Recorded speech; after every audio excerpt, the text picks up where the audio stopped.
Poultry व्यावसायिक शेतकरी मित्र नमस्कार।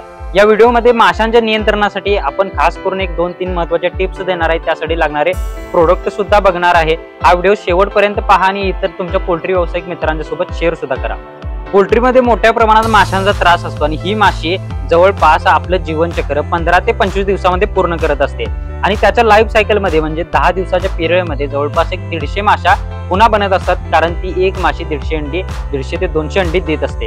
यांची रिप्रोडक्शन कॅपॅसिटी मोठ्या प्रमाणात असल्यामुळे यांचा फैलाव सुद्धा मोठ्या प्रमाणात होतो आणि याच्याकडे आपल्याला सुरुवातीपासून नियंत्रण उपाय राबवणं गरजेचं असतं। तर मित्रांनो, हा स्टिकी रोल तुम्हाला माशांच्या नियंत्रणासाठी भरपूर सारी मदत करणार आहे। याच्यामध्ये पिवळ्या रंगाचा अट्रॅक्शन सोबत स्मेल अट्रॅक्शन सुद्धा असल्यामुळे 2 प्रकारे आपण माशांना नियंत्रित करू शकतोय आणि याला दोन्ही बाजूने गमिंग असल्यामुळे दोन्ही साइडने आपण याच्यावर माशा चिपकलेल्या बघू शकतोय आणि चांगल्या प्रकारे हे आपल्याला माशी नियंत्रणामध्ये मदत करतात।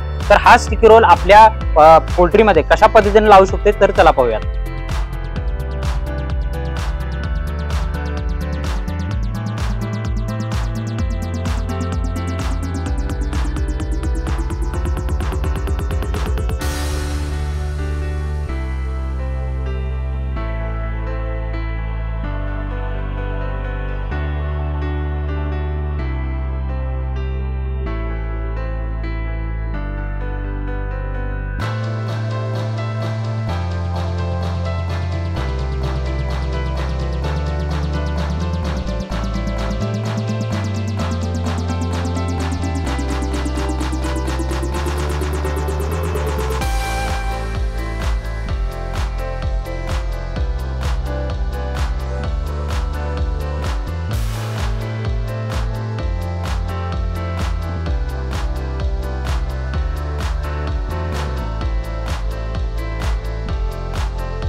तर मित्रांनो, व्हिडिओमध्ये दाखवल्याप्रमाणे तुम्हाला या पद्धतीने हे स्टिकी रोल लावून घ्यायचे आहेत। तुमच्या बॅच मध्ये प्रत्येक पोल टू पोल मध्ये अशा पद्धतीने तुम्ही हे स्टिकी रोल लावू शकता। याच्या दोन्ही बाजूला गमिंग आहे, सोबत हा जो रोल आहे तर तो 15 सेंटीमीटर जाडीचा आणि 100 मीटर लांबीचा या पद्धतीने येतो।